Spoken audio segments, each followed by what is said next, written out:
नमस्कार, जय हिंद, वंदे मातरम। स्वागत है आपका उत्तर प्रदेश के सबसे भरोसेमंद न्यूज चैनल में। आइए नजर डालते हैं आज की बड़ी खबरों पर। किसानों, मजदूरों, बेरोजगार युवाओं और महिलाओं से जुड़ी अहम अपडेट। साथ ही जानेंगे पीएम किसान योजना की अगली किस्त कब जारी होगी। इसके साथ ही आज से प्रदेश में 10 से 15 नए नियम लागू हो रहे हैं, जिनका सीधा असर आप पर पड़ सकता है। पेट्रोल, डीजल के ताजा भाव और मौसम का हाल। तो वीडियो को अंत तक जरूर देखें और चैनल को अभी सब्सक्राइब करें।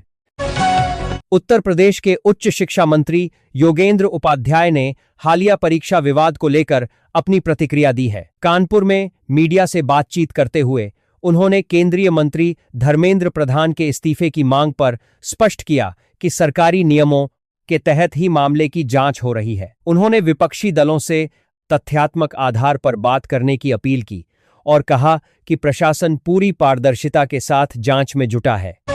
गाजीपुर में हुई एक कानूनी कार्यवाही के बाद कुछ स्थानों पर अव्यवस्था की स्थिति देखी गई। कुछ स्थानीय लोगों ने विरोध प्रदर्शन किया और सरकारी कार्य में बाधा डालने का प्रयास किया, जिससे स्थिति तनावपूर्ण हो गई थी। इसमें कुछ सुरक्षा कर्मियों को मामूली चोटें आई हैं।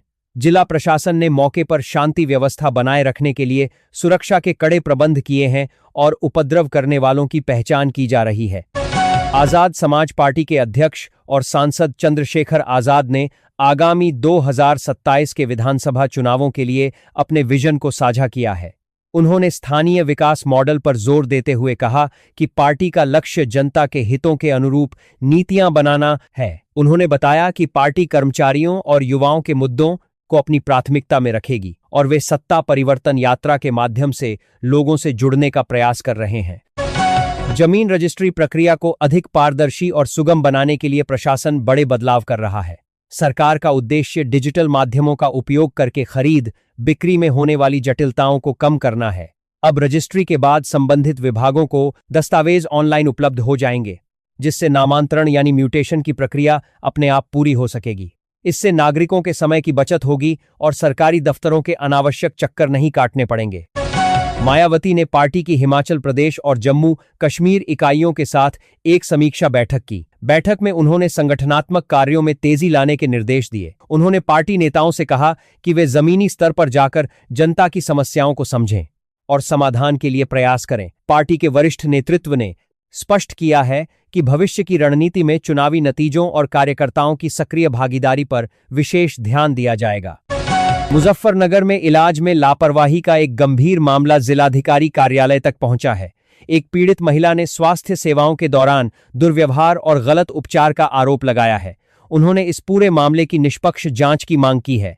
जिला प्रशासन ने शिकायत को गंभीरता से लेते हुए संबंधित अधिकारियों को पूरे प्रकरण की जांच करने और उचित कार्यवाही सुनिश्चित करने के निर्देश दिए हैं।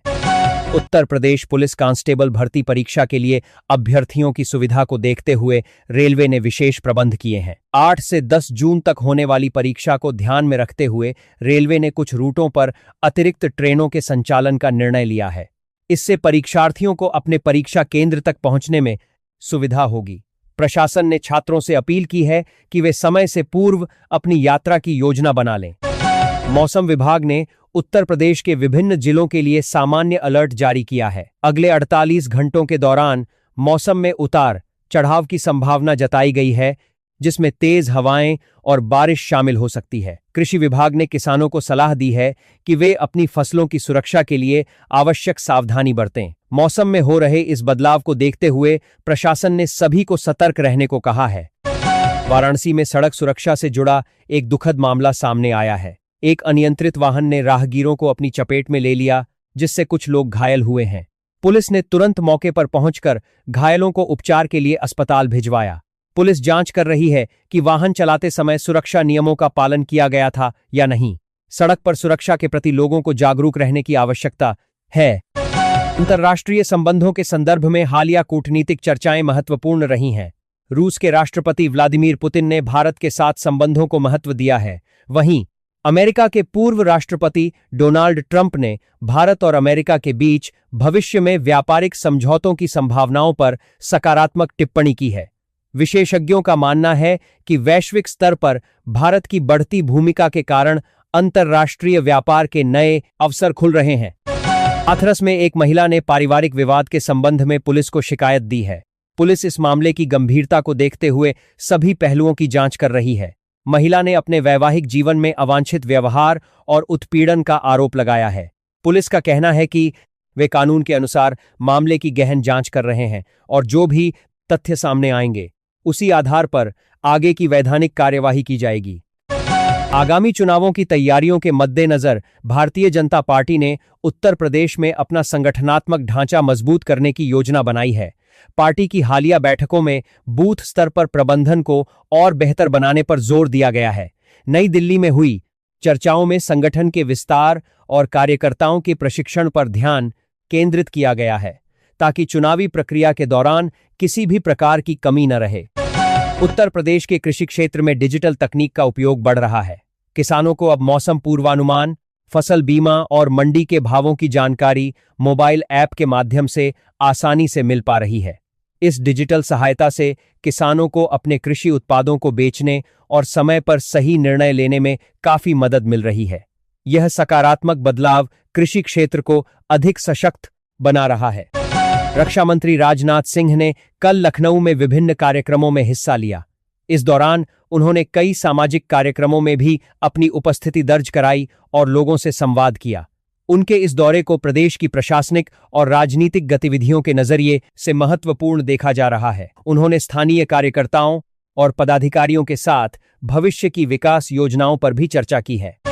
फिरोजाबाद में एक पारिवारिक दुर्घटना का दुखद मामला सामने आया है, जिसमें एक बच्चे की जान चली गई। आपसी विवाद के दौरान हुई अनहोनी के बाद पुलिस ने शिकायत दर्ज कर ली है। पुलिस इस मामले में परिवार के सदस्यों से पूछताछ कर रही है और घटना के वास्तविक कारणों का पता लगाने की कोशिश कर रही है। प्रशासन ने लोगों से धैर्य और संयम बनाए रखने की अपील की है। उत्तर प्रदेश सरकार जिला पंचायतों में निर्माण कार्यों और नक्शा पास कराने की प्रक्रिया को व्यवस्थित करने के लिए नई नियमावली पर काम कर रही है। इसके तहत मॉडल भवन निर्माण उपविधि 2026 के प्रारूप पर चर्चा की जा रही है। शनिवार को होने वाली बैठक में इसे अंतिम रूप दिए जाने की उम्मीद है, जिससे ग्रामीण क्षेत्रों में व्यवस्थित विकास को बढ़ावा मिल सके। पीएम किसान सम्मान निधि योजना के पात्र लाभार्थियों को सलाह दी गई है कि वे समय समय पर अपने दस्तावेजों का सत्यापन करा लें। सरकार ने केवाईसी और बैंक विवरण अपडेट रखने को कहा है ताकि वित्तीय लाभ मिलने में कोई रुकावट न आए। किसानों को आधिकारिक पोर्टल का ही उपयोग करने की सलाह दी गई है ताकि वे किसी भी प्रकार की धोखाधड़ी से बच सकें। संत कबीरनगर में एक शिक्षक द्वारा मर्यादित आचरण के उल्लंघन का मामला प्रशासन के संज्ञान में आने के बाद कार्यवाही की गई है। शिक्षा विभाग ने मामले की गंभीरता को देखते हुए संबंधित शिक्षक को निलंबित कर दिया है। स्थानीय प्रशासन ने स्पष्ट किया है कि शिक्षण संस्थानों में अनुशासन और मर्यादा बनाए रखना अनिवार्य है। मामले की विभागीय जांच की जा रही है और नियम के अनुसार उचित कार्यवाही जारी रहेगी।